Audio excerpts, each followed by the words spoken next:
Welcome, everyone. I have just kind of a bit of housekeeping and a question in the beginning. My first question is, can you hear me? Right? And Helen, can you hear me? Can you hear me, Helen? Can you hear what I'm saying? Good. And in the back, you can hear me? We could add a microphone to the situation, and if we need to, we could. Okay, super. So once again, welcome, everybody. I'm so thankful for all of us gathering here today, right? There are dear family members and friends that have come from both near and far. And I'd like to welcome a few people in particular. My brother Louis is here up front, as well as our other brother Brett. His wife Jody was just playing the piano. I brought with me my husband Craig and our 4 sons, Parker, Rio, Keegan, and Shay. Our father's dear friend, we call her his angel partner, Helen Smoyer, is here, and she has brought her family as well. Her son Ray, and Howard, and Bob, and Randy, and their wives as well have come. And so, and Lori. And Lori. Lori, I didn't even connect, right? So Lori, nice to meet you. I've heard a lot about you. I think that goes both ways for a lot of us. We have former law partners here. We have neighbors and friends. We have friends of my siblings and I. And it's just the collection of people we have here is a testament to who our father was and how broad his friend collection is. And in our father's honor and in this day and age, I have to admit, it's quite a group of people. We don't gather like this so much these days. And so I just want to thank each and every one of you who found your way to this space today for being here and being here together. I think human connection is important now as it ever was. So I welcome you to enjoy what we are here to share in honor of the life of our father.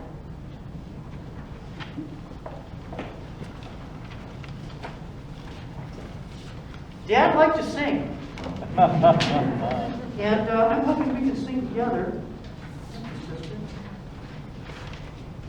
So if you can find this melody along with me, beautiful. If you can find harmony, all the better. And if you want to stand, that's great.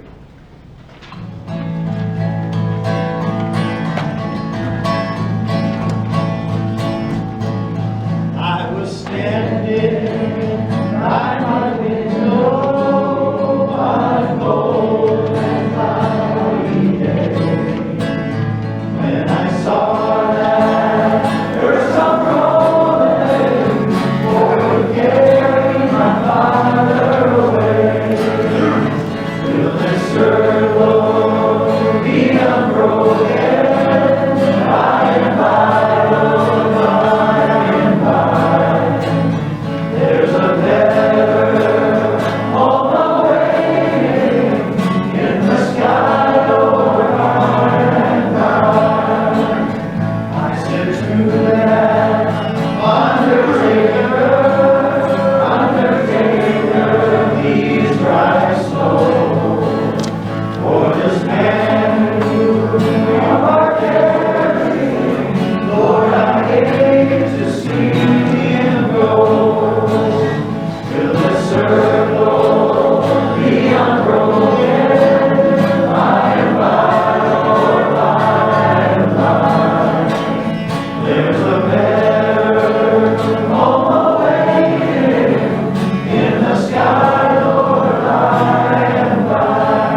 lucky to love and to be loved, lucky to have connected with so many other human beings, whether it was an easy adventure or not.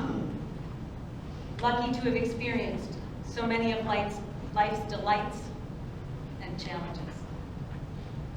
I'm thankful for the things that you showed us were possible when we were kids, for the trips and adventures, and most especially for making time with family. I learned as I grew older that not all parents do. I'm grateful for the opportunities you provided, lessons, school trips, tools and tuition, and the resources to make so many things possible. Not all children are so fortunate. I can propagate seeds, plant a garden, cook a great meal on a National Forest campfire grill, because you showed me how. I can drive a big truck, lay a brick floor, build a stone wall, not because you intentionally taught me, but because you provided the resources and the venue for me to watch, experience, and learn. And then there have also been the challenges. Life sometimes presents us with tough choices and difficult situations, and we've shared those journeys too. There have been both times of distance and connection. I'm really thankful for the power of forgiveness and of greeting each day with its own possibilities. I'm a teacher mostly these days, and sometimes I lead summer camp, and often getting kids to know each other, I play the game with them called Two Truths and a Lie. It's where you sit in a circle getting to know people, and you say two things about yourself that are true and one that's not true, and each other guesses to see which ones are true. So I have some statements about my father. The first one, he used to warm the car up at the lake when it was cold in the days before plug-in heaters by building a small fire next to the car and then shuttling the coals underneath the car so it would warm up. True. He thought that that was a foolproof way to do it, and my mother was not so happy. The second one is that I watched him cut his belly open with a circular saw. He was sawing on the porch, and he had a broken zipper, and that saw ate right through his zipper and right through his belly. And he looked at me and he said, "Lisa, please go get your mother." The third one was watching him light himself on fire on a boathouse roof as he was warming the tar. He was laying indoor-outdoor carpeting on the roof of the boathouse to be a deck, and he was heating the 5-gallon container of tar over an open fire. But he had tar all over his clothes, and that fire quickly caught his clothing on fire. As we three kids, I think my brothers were a little more intimate from the situation, I was watching it from above. So, this game will be simplified for you guys. You don't have to guess. Those three things are all true. In 2005, our family had our own kind of life's journey adventure as Hurricane Wilma came in and around our home. And it was a big change of times. One of the first things that we organized was for me to take the three kids and all of their schoolwork, being homeschooled, and 2 violins and 2 cellos, because they played instruments. And we quickly left and went to a friend's home in Virginia, where we could have a farmhouse all to ourselves and keep going with life in the Shenandoah Valley as my husband graciously worked to get the mold out of our house. And it was time for us to come back home after 3 weeks away and help with the project that was at home.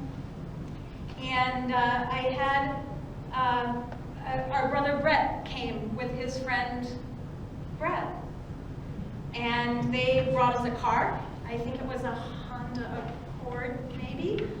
And it wasn't super big, but it was going to be a really helpful car for us. And so my plan was for them to pick us up at the airport with 4 kids and 2 cellos and 2 violins and all of our schoolwork.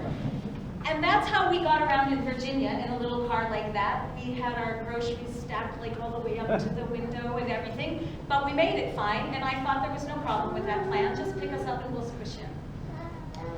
But as we arrived at the airport and went out to the curb, there was not 1 car, but there were 2. And the second car had my dad and his then wife Wanda.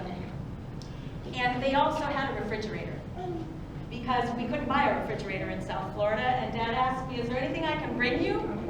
And do you need an appliance?" I said, "The fridge. What kind of fridge?" I said, "One that plugs in, right?" And so there was my dad there picking up the kids and bringing a fridge and showing up to help when I was feeding. He relished feeding our vegetarian kids bacon for breakfast. He thought it was just great to take them. Come on, I'll show you the best food. And he had a seemingly infinite supply of hats that declared on top of it, vegetarian, old Indian word for bad fisherman.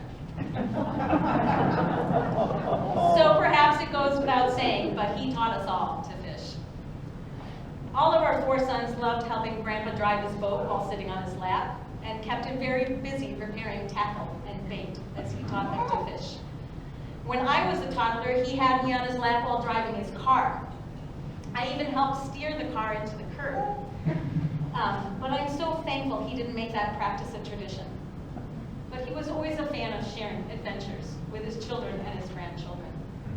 When they were young, the kids relished visits to his homes in Florida and Montana. And in later years, while facing his challenges, he came to spend 2 winters in our home. In that safe space, he joined in with our activities, attending swimming meets, hiking, watching us ski from the base of the slopes, and of course, we did plenty of fishing, this time in the streams of western North Carolina. In those years, I started to call him Pops instead of Dad. For me, a new, sweeter name, hoping for a new, sweeter era. In time, it became clear that Minnesota would be the best place for him to settle. Enter Helen. A bright light, a gleaming light, not only for Dad, but for us all. Helen sees the best in Dad, reflecting back to him love and sweetness. He bathed in that sweetness day after day after day, and it soothed him, and it soothed me too.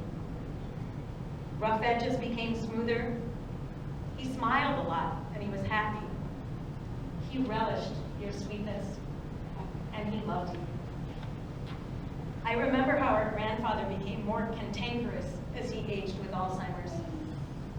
Our father became sweeter because he had Helen.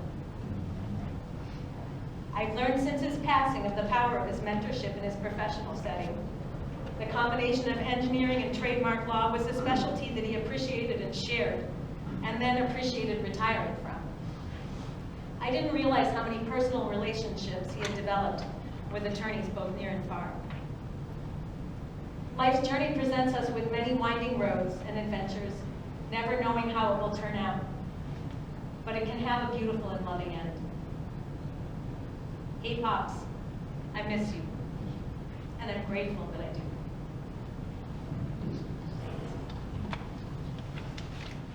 I've got a father gone to glory. I've got a father gone to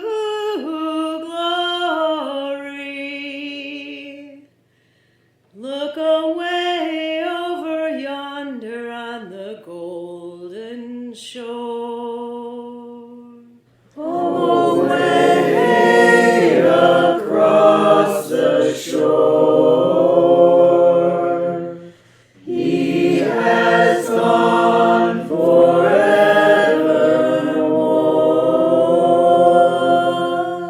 I've got a father gone to glory. Look away over yonder on the golden shore. Some bright day I'll go and meet him. Some bright day I'll go and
former member and partner in the firm of Merchant, what was then known as Merchant Gould, Smithy, Dell, Welcher, and Schmidt. One of my first assignments was trying to remember all that. I originally joined the firm October 3, 1976, and almost immediately formed what was to become a very close relationship with two of the senior partners, Bob Dell and Phillip. Relationships that grew and deepened over the almost 38 years that I was with him. While Phil and I practiced trademark law, excuse me, our work and client base didn't overlap in terms of working together, but we certainly formed a strong bond and enduring relationship, one that I miss to this day. Phil was, to say the least, an incredibly smart and accomplished individual. He finished the top of his engineering class at Purdue, the top of his law school class at the University of Minnesota. He was only 22 years old when he joined our firm, which is phenomenal. In addition to being very bright, he was one of the most accomplished individuals I have ever known, and I sincerely mean that. Phil wrote poetry. He wrote books.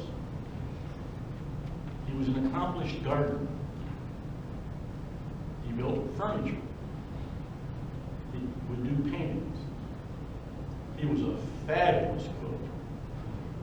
He built almost single-handedly a beautiful home for he and Wanda in Big Sky, Montana. The flooring, the cabinetry, beautiful master bath, and the bedroom, a magnificent huge fireplace was shown from the property, and he loved showing it off.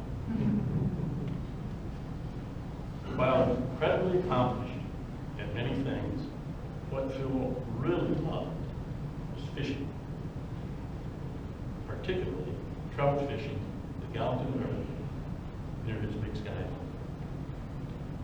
He and I spent literally hours, days, and weeks fishing with Gallatin. And then the real highlight was the fabulous trout dinner that he would prepare that evening. Many times this year. In addition to a lot of trout fishing, Phil and I fished from Marlin, Cabo San Lucas, walleye in Regina, Saskatchewan, walleye and bass on the Canadian side of Rainy Lake, walleye in Lake Hawaii in South Dakota, deep sea fishing in Florida. Then in later years, Phil started pheasant hunting in South Dakota with Bob Bell, Bob Comer, and me. We had really good times together on those hunts. Many hilarious and funny times. We really enjoyed our time. Kind of sounds like all we did was fish and hunt. Actually, my wife Mary got to think that at times as well. Phil loved his children and grandchildren. Seldom were we together, and I mean this, that I wouldn't hear about Louis, what an accomplished lawyer he was, and what a fine law firm he had. Bob Brett, and what an accomplished teacher, and an award-winning musician he was. And many times I heard about what a fabulous mother Lisa was to her 4 sons. And of course, I heard a lot about the 6 grandchildren and their families. He was truly a very proud father and proud grandfather. I don't think a discussion about my deep friendship with my friend Phil would be complete without a few words about what became known as the Great Rescue. About 12 years ago, I think it was, I received a call from Louis expressing a deep concern that he, Brett, and Lisa had about the welfare of their father. A few years prior, Phil had married what I will term as a less than sacred person, who over time had effectively cut Phil off from contact with his children and friends who he were in. so evolved a plan to create rescue. In fact, I would go into their house with some serious and confidential matter that I wanted to discuss with him, and try to get him out of the house under control. So, I concocted this ruse about a serious but confidential business situation that I needed his advice on. Then to try and get him out of the house, then get to the airport and fly back home. After the nerve-wracking discussion between the three of us, I was able to get Phil away from her in the house, get in the rental car, and go like a bat out of hell to the airport, board an airplane, and fly home to Minnesota. All the while, all I could think about was a SWAT team and heavily armed police and soldiers descending on me, throwing me to the pavement, hauling me off handcuffs, and some dungeon for kidnapping Phil. It was truly one of the most harrowing and intense things which I've ever been through. I found out shortly thereafter that she had indeed called the police, alleging that I had kidnapped her husband, and I was later interviewed by the police in Minnesota about it. Thereafter, Phil moved to an apartment in very low town, barely, but we didn't see a lot of one another. And the last conversation that I had with Phil, this incredibly long-time good friend, was a phone call that he didn't know who I was.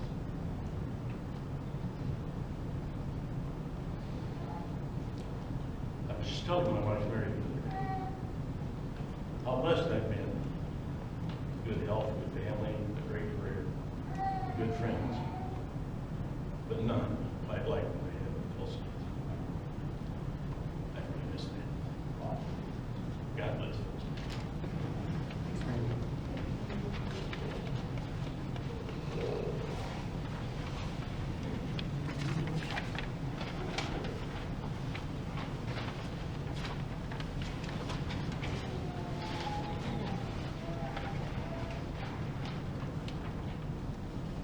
You know, I think it's kind of fitting, honestly, that Randy mentioned how much fishing my grandpa did, because as we all know, and we've mentioned, my grandpa was a huge fisherman. And he's what Norman McLean would have called a big fish fisherman. In fact, I learned this morning, and the film version of A River Runs Through was filmed on his property along the Gallatin River. Wow. Part of it, anyway. And so, this is a story from, whoops, there, that's better. Yeah, thank you. This is a story from that story, or from that book, and it's a story about a big fish fisherman fighting a big fish, and all of the beauty and the tribulations that come with it. Since I hadn't used this cast for some time, I decided to practice up a bit, so I dropped downstream to make a few casts into the bushes. Then I walked cautiously upstream to where the osiers were thickest, watching my feet and not rattling any rocks. The cast was high and soft when it went by my head, the opposite of what it would have been if it had been driven into the wind. I was excited, but I kept my arms cool and under my control. Instead of putting power on the line, or putting on power as the line started forward, I let it float on until the vertical periscope in my eye, or brain, or arm, or wherever it is told me my fly was over the edge of the nearest osiers. Then I put a check cast into the line, and it began to drop almost straight down. 10 or 15 feet before the fly lights, you can tell whether a cast like this is going to be perfect, and if necessary, still make slight corrections. The cast is so soft and slow that it can be followed like an ash settling from a fireplace chimney. One of life's quiet excitements is to stand somewhat apart from yourself and watch yourself softly become the author of something beautiful, even if it is only a floating ash. The leader settled on the lowest branch of the bush, and the fly swung on its little pendulum 3 or 4 inches from the water, or maybe it was 5 or 6. To complete the cast, I was supposed to next shake the line with my rod, so if the line wasn't caught in the bush, the fly would drop into the water underneath. I may have done this, or the fish blew out of the water and took my fly as it soared up the bush. It's the only time I have ever fought a fish in a tree. Indians used to make baskets out of the red branches of osiers. So there was no chance the branches would break. It was fish or fishermen. Something odd, detached, and even slightly humorous happens to a big fish fisherman a moment after a big fish strikes. In the arm, shoulder, or brain of a big fish fisherman is a scale. And the moment the big fish goes in the air, the big fish fisherman, no matter what his blood pressure is, places the scale under the fish and coolly weighs it. He doesn't have hands and arms enough to do all the other things he should be doing at the same time, but he tries to be fairly exact about the weight of the fish, so he won't be disappointed when he catches it. I said to myself, this son of a bitch weighs 7 or 8 pounds. And I tried to allow for the fact that I might have weighed part of the bush. The air was filled with dead leaves and green berries from the osiers, but their branches held. And as the big brown went up the bush, he tied a different knot on every branch he passed. He wove that bush into a basket with square knots, bowlines, and double half hitches. The body and spirit suffer no more sudden visitations than that of losing a big fish, since, after all, there must be some slight transition between life and death. But with a big fish, one moment the world is nuclear, and the next it has disappeared. That's all. It is gone. The fish is gone, and you are extinct, except for 4.5 ounces of stick, to which is tied some line and a semi-transparent thread of catgut, to which is tied a little curved piece of Swedish steel, to which is tied a part of a feather from a chicken's neck. I don't even know which way he went. As far as I know, he may have gone right up on the bush and disappeared into thin air. I waded out to the bush to see if any signs of reality had been left behind.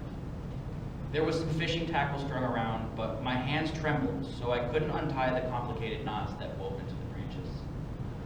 Even Moses could not have trembled more when his bush blew up on him. Finally, I untied my line from the leader and left the rest of the mess in the willows. Poets talk about spots of time, but it is really fishermen who experience eternity compressed into a moment. No one can tell what a spot of time is until suddenly the whole world is a fish and the fish is gone. I shall remember that son of a bitch forever. Oh, great.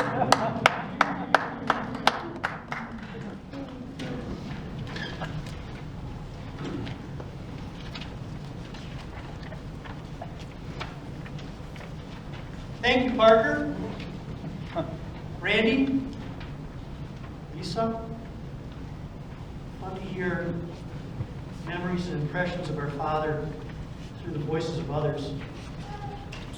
I am thankful for many, many people, but mostly I'm thankful for my brother and my sister through the journey we've had as siblings, as children of our parents, and as we've gone through many journeys, not always simple, but to know that I have you and us hugging each other through that process is an amazing, amazing gift. So thank you both.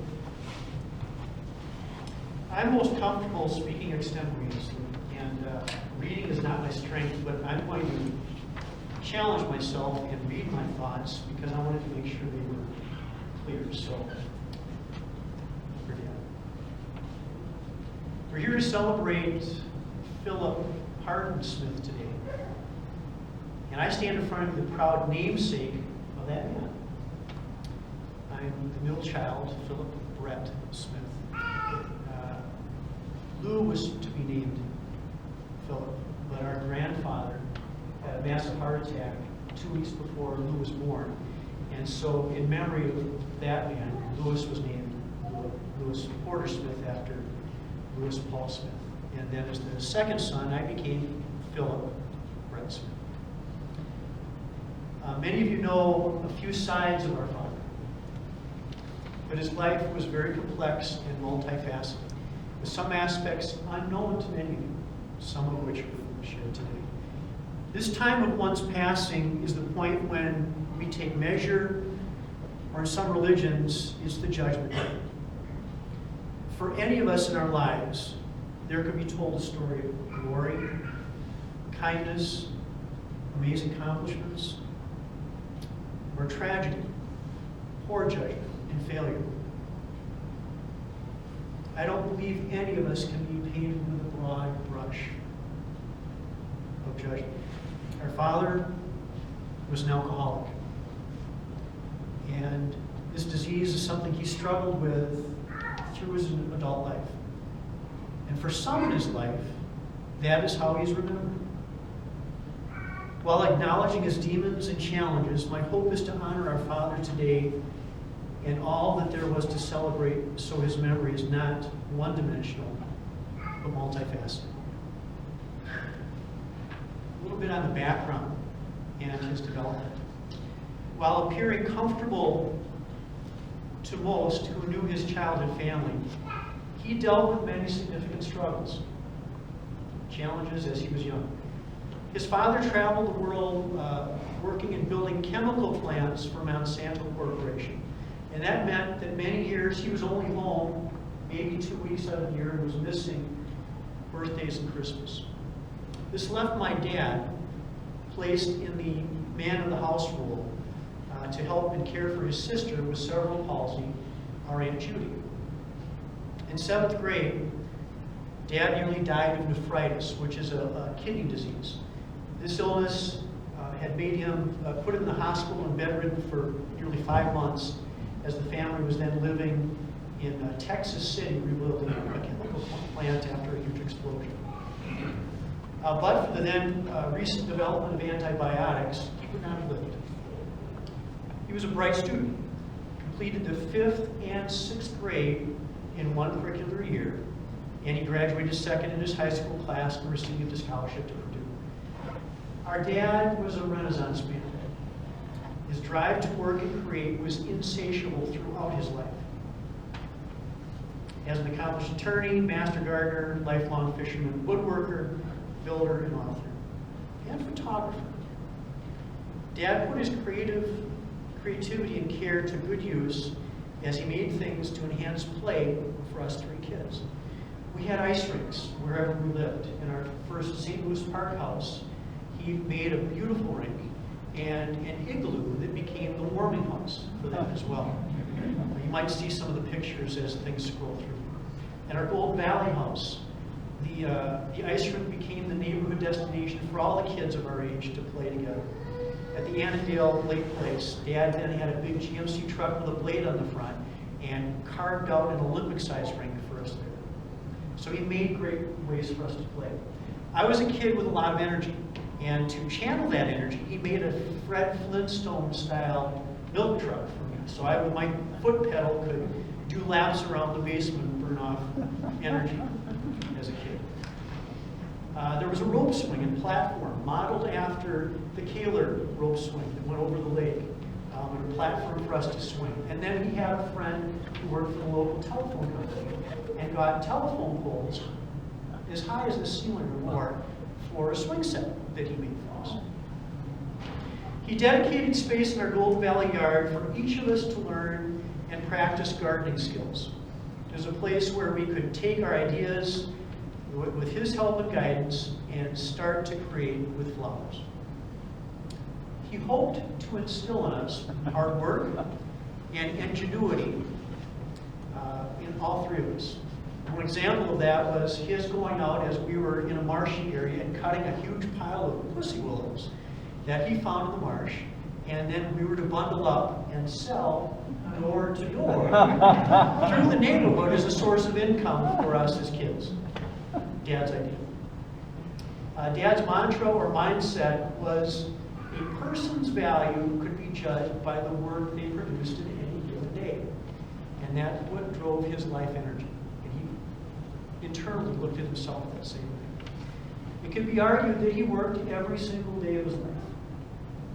Dad worked hard at his law practice, and by many measures was quite successful, but he also made sure it was only a 40-hour work week, so he could come home and put in another 40 hours on the things that he was passionate about.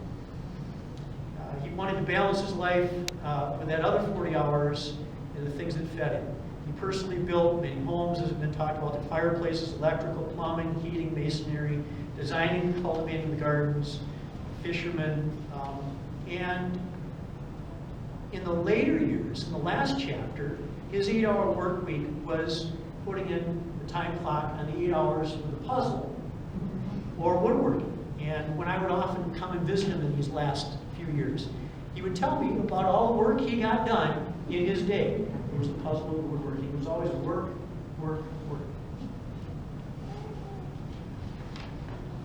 While not a teacher by profession, Dad was a force, an influence, and taught us many lessons by example. You can find many of his interests and attributes living in his 3 kids. Whether it's gardening, woodworking, working with stone, his love of music, great pull to the outdoors, nature, waterways, and his love of travel. By example, he taught us to be fearless and follow our interests, learning how to learn what we did not know but needed to know to accomplish our dreams. When dealt lemons, Dad would make lemonade. Many times in the last chapter, these last 10 years of his life, as his life was diminishing, he was always able to find outlets for that creativity. One example, after he no longer had the great shop, woodworking shop, and stack of beautiful wood, he looked for materials in his surroundings. And one example was walking the railway to cut willows to make willow furnishing, which we still have at our home as well. Another example, as he was living at Lake Square, there was a man across the street from Lake Square who had fine artwork delivered in crates. And those crates would then go to the curbside. Well, Dad would then go daily to that curbside and harvest pine so he could make birdhouses and other artwork. He found his resources, whether it was easy for him or not. We came very close to losing him 10 years ago. He was on the brink of death. And the gift of that final chapter, while turbulent and traumatic for his family, in the end was a wonderful chapter for those who spent time with him.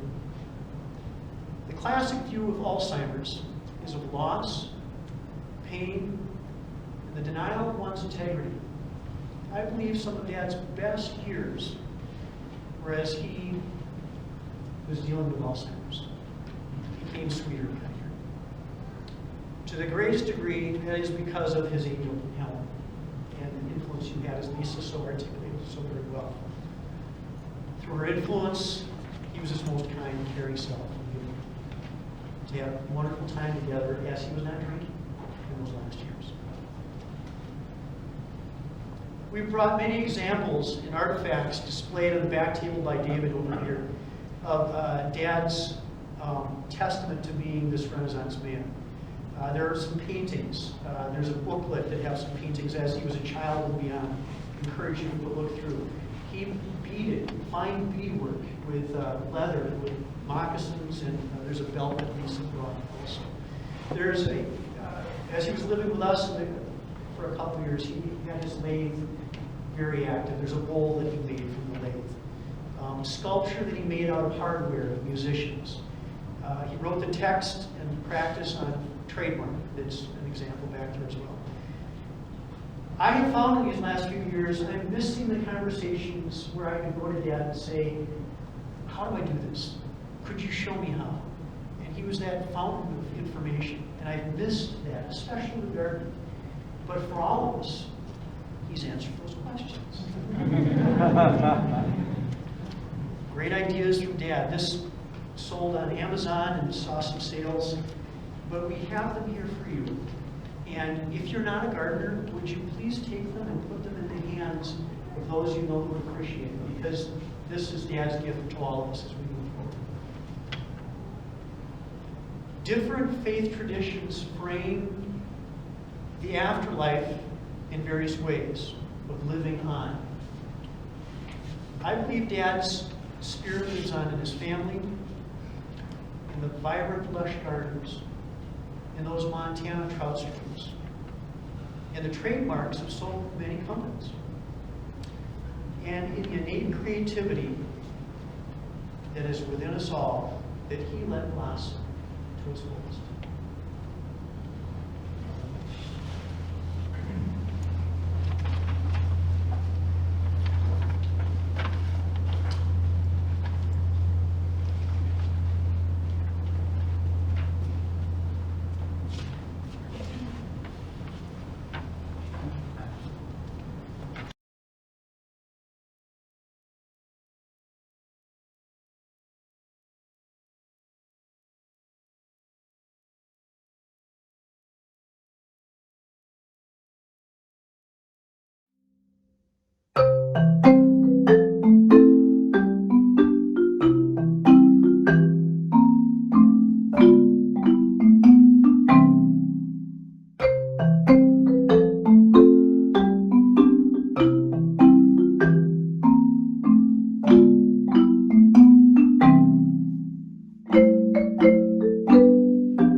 Thanks, Dad.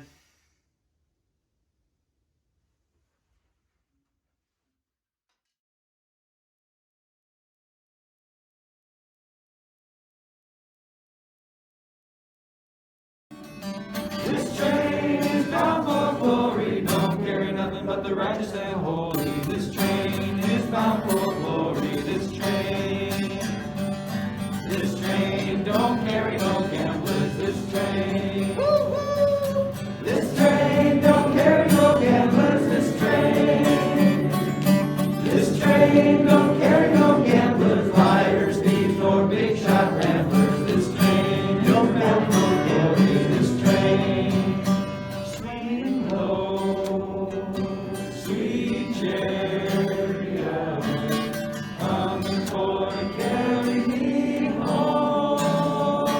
Swing low, sweet chariot, coming for to carry me.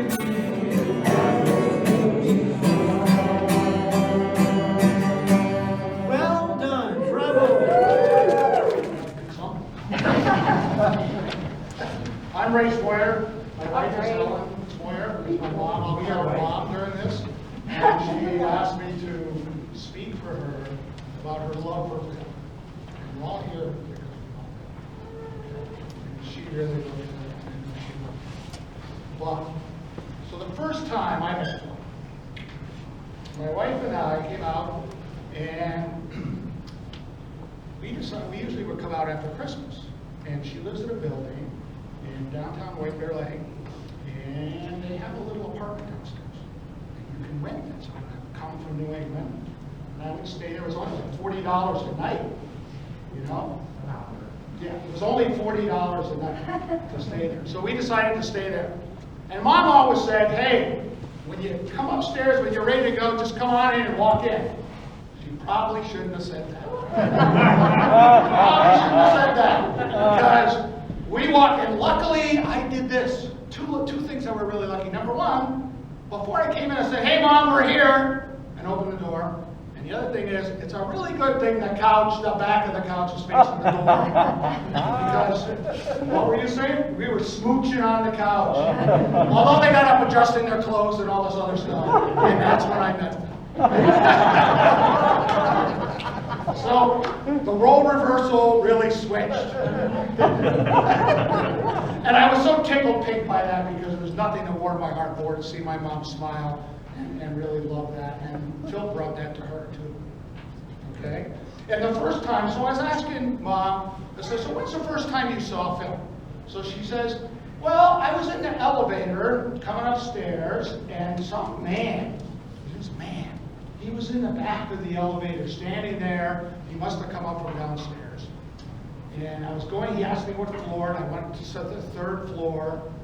And then it was a really hot day in August, so she was wearing a sleeveless dress. And he looked over at her, and let me see, get the exact words.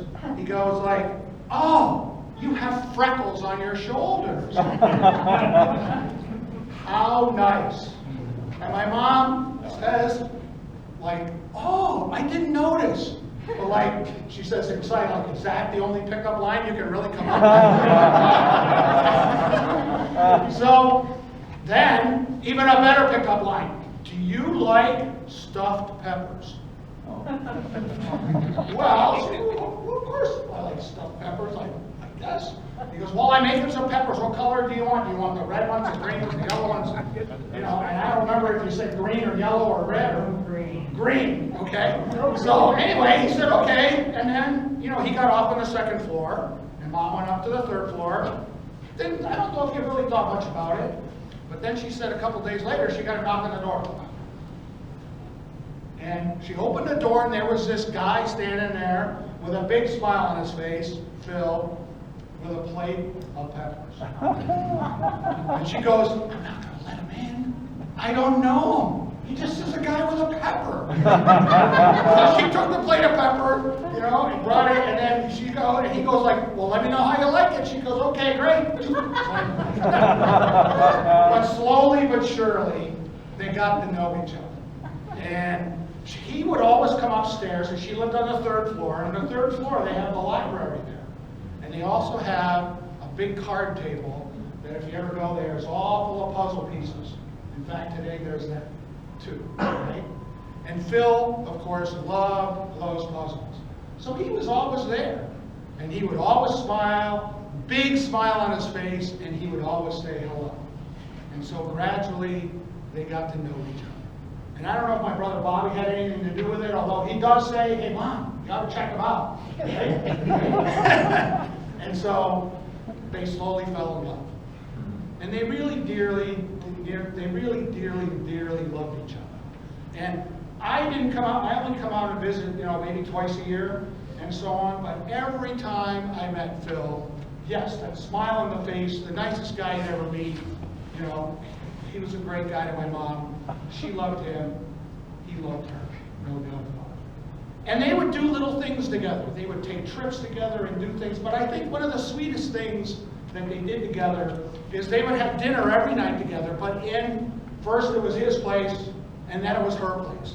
And a lot of times I think mostly it was Phil cooking, or Mom helping a little bit. But he was doing that. But a really sweet thing about Phil is if they had, for instance, the dinner at his place, she would be downstairs, and then she would walk upstairs, walk around, go up the elevator, and they could see each other's window from their window across the courtyard. So he would wait up, and he would wait in the window. She would get up, close the door, lock it, and then she would wait, and that's how they said goodnight. And they did that for a long, long time, and that was just a wonderful, wonderful memory of him. So, she used to have a little red light that was in her window. And she would have it on at night.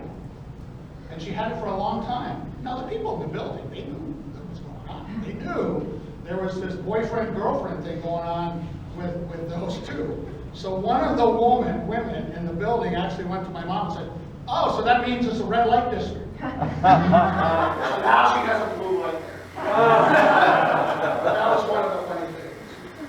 But he would do things like, he would always leave little notes for her. I mean, it was really like, if I remember myself, 15, 16 years old, we didn't have, the iPad and texting and all that other stuff. So maybe you would write your girlfriend notes in class and do that sort of thing.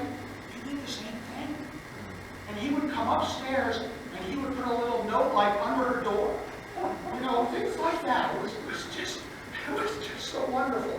I have two of them that I really thought were sweet that she said. One of them was, Dear Helen, love you very much, P, and he always signed his name just P. And he said, I'm at the puzzle this morning. So she knew where he was. And the other one was, Helen, when you awake, please call me. I will promptly bring you coffee. It was so special to them. They would go on adventures together. They'd go together in a car. She went to Montana twice. Mom never thought she would ever travel there. And yet, she went to Montana. She went to North Carolina. She went to Florida. And I asked her, I said, what's one of the most wonderful memories of her and Phil together on these trips? And she said it was on the beach in Florida, where he would always hold her hand as they would walk on the beach. Everywhere they went, he would hold her hand. Just so sweet. And Phil would do things. He would make all kinds of sculptures, and he would do all kinds of, he actually took me down to the wood shop down there and showed me some of the things he did. But he would also make cards and pictures and stuff like this.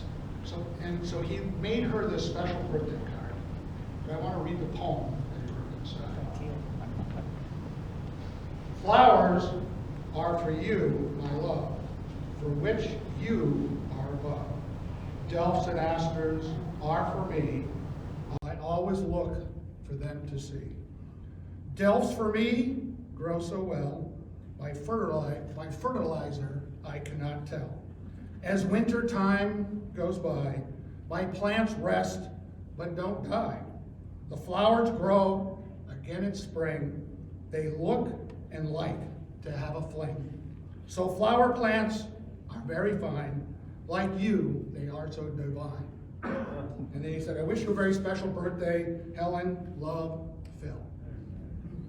And Mom and I thought about it a little bit, and we looked in together into the Bible, and we found 2 verses from Song of Songs, which is like my mom talking to him now. My beloved is mine, and I am his. He browses among the rivers. Till the day breaks, and the shadows flee, my beloved, and be like a gazelle, or like a young stag on the burning hills.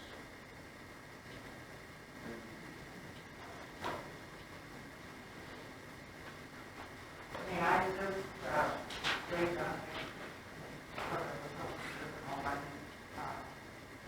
Ray has been a skipper of a Coast Guard ship all of his young years. He was a really bright man, and we just decided to join the Coast Guard, and then he went to the Coast Guard Academy and worked his way up, and he became a skipper of Coast Guard ship in the Atlantic and the Pacific Ocean. And he was very, very well liked. And I will just have to tell you, Larry, we have a son named Randy. And if he doesn't have blue eyes and brown eyes, here's our Randy. And thank you so much for coming, everyone. This is so many an important time in my life. And I just felt as though I just could not give a talk about how much I love Phil, because he meant so much to me. And I thought I just can't say anything about how much I love Phil. But I had a hard time thinking he was gone. And I thank you so much for coming and give your best thoughts. Thank you so much. I appreciate it. Bye.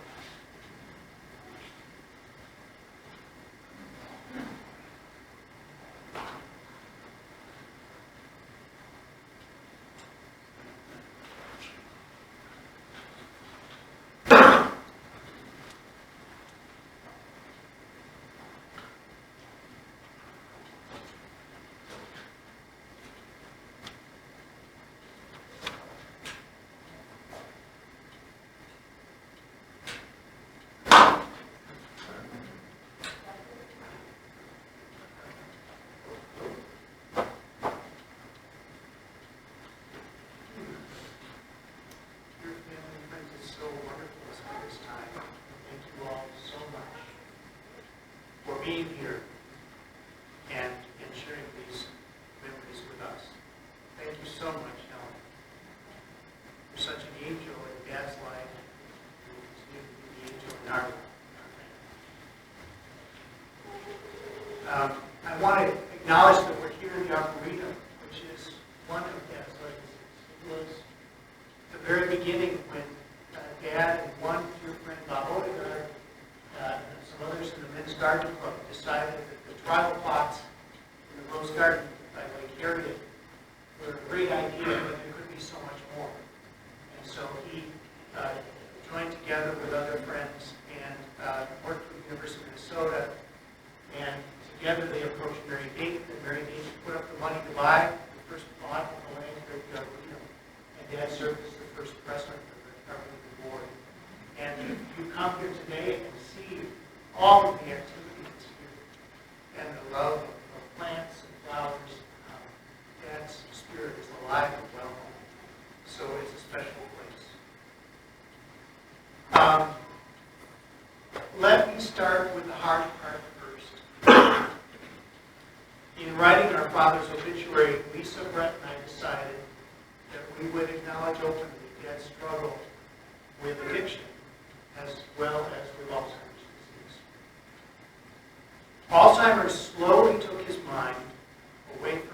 over a period of 10 years. And to be sure, this was tragic, but as we've noted, there was a blessing in the midst of his memory loss. Somehow the experience brought out a gentle contentment in his spirit that made his Alzheimer's journey a bit easier. His alcoholism was much more devastating. The disease cut a pretty wide path through our family, and it cost him relationships. A friend and spiritual advisor reminded me recently that we find God's presence in truth, in dealing with the real. And that real includes the rough spots that are the misery that is part of the human condition. It is in the midst of misery that we discover our powerlessness and where we have the opportunity to encounter grace.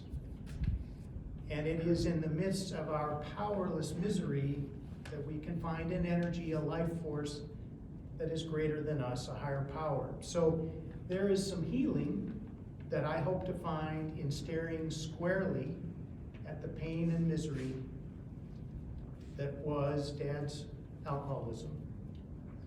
And as I mourn Dad's passing, I mourn the losses that were the price extracted by addiction.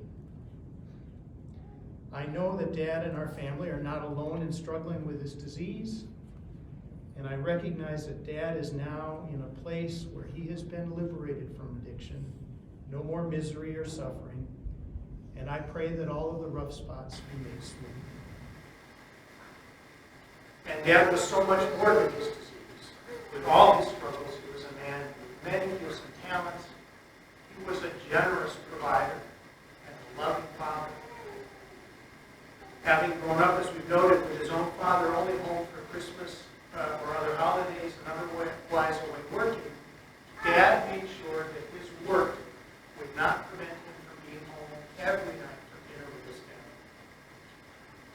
And he found time to play catch in the backyard or create projects that were focused on fun for us kids, as Brendan was shared. Building skating rinks, igloo, planning great camping trips, great home adventures. But to be truthful and real, it was not all fun. Dad made sure that we grew up with lots of chores, which in childhood seemed to be a real burden when all the other kids in the neighborhood were free to play. In adulthood, though, it became clear that these chores were embedded with lessons of discipline and a work ethic that has served us well. In addition to our own assigned chores, we spent lots of time at Dad's side, standing by him to go get him this or that tool he needed in the middle of his home improvement projects. To a 9-year-old, this does not feel like fun. But it is apparent in hindsight that this was apprenticeship. This was time for each of us kids to absorb lessons in carpentry, masonry, plumbing, and wiring. And those lessons, again, have served us well. Many of Dad's most meaningful gifts to us are more apparent in hindsight, with the blessing of some more reflection. I chose to follow Dad's footsteps into the legal profession. He opened the door of his law firm to facilitate my working there one summer during college, and it was a great experience. And I got to know many people there, but I don't think I ever fully appreciated how respected and admired he was as an attorney and a colleague. Randy has shared many of those memories. One of his other partners said he considered Dad to be the most successful trademark lawyer Minnesota has ever known. Others have expressed deep gratitude for Dad as a generous mentor. 6 years ago, we celebrated Dad's 80th birthday. Although he was by then experiencing significant memory loss, he could also tune in, and I knew he could feel connected. I wrote a letter to him, and I gave him a wood box that I had made as a birthday. I know that my letter touched him, and his response to it reflected this beautiful connection we had as father and son. And that's one that I hold on to. I'd like to close by sharing this letter with you. February 13, 2016. Dad, as you celebrate your 80th birthday today, I am full of gratitude for your life and all the blessings you have provided. I have thought a long time about an appropriate gift for you, and I decided several months ago it would be this box. I have memories of seeing you work magic with wood in your hands going back as long as I can remember. And while I have no illusions about my own woodworking talents, I have found the process of making this box to be very meaningful. In the various stages of this woodworking process, I have encountered lessons about life and my gratitude for being your son. In selecting the cedar and the maple stock for this box, I tried to find something interesting in the grain. I discovered that the cedar piece had a slice closest to the inner core, the heartwood of the tree, that reveals the most interest. I have noticed that what may initially appear to be a flaw or a defect can reveal itself in other ways to be an area of more interest and intrigue. Much of the natural beauty in wood seems to come through a combination of the inner core and the intersections of the branches, the stresses or defects that create occasions for more complexity and interest. Life is like that sometimes. Having never made a wooden box before, I made many mistakes along the way. I am sure that some of these mistakes are quite obvious.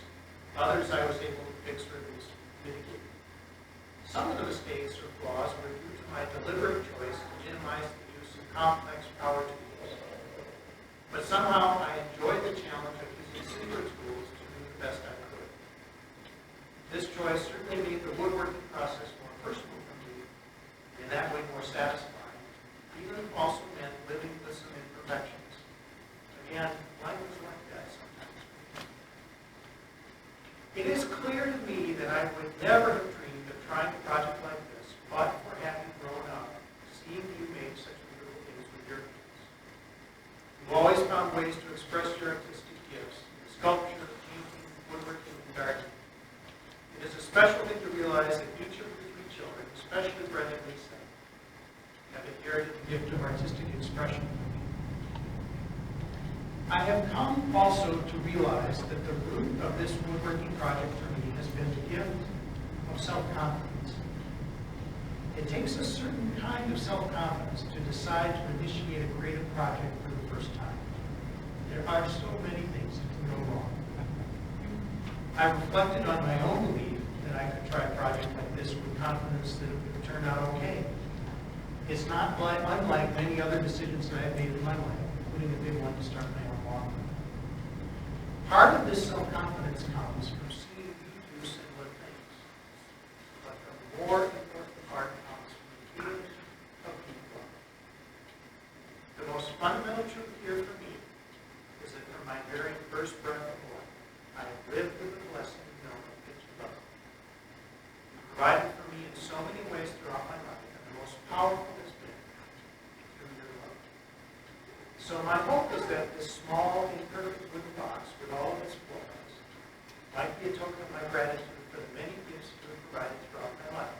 The most beautiful gift of all, which is love. Love always lives. Since then, I've made many wooden boxes, and I've come to find woodworking is a really joyful, meaningful thing. But of course, the greater meaning is the love. The simple truth of life is that we are born, we live, we rise, we fall, we soar, and we suffer. And the key in the living, the soaring, the suffering, is to find the love. For it is the love that's greater than us, and that's what outlasts us. We are so grateful that you can be with us today, as we give thanks to God for the life and love of our King.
We come into this world naked. We rise, we fall, we soar, and we suffer. But we find love. Love that is greater than each of us. Love that outlasts us all. We give thanks for the life and the love of Phillip Smith. May all of the rough spots be made smooth. May he rest in everlasting peace. And may the love that blessed and sustained him bless and sustain us all. Amen.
Thank you.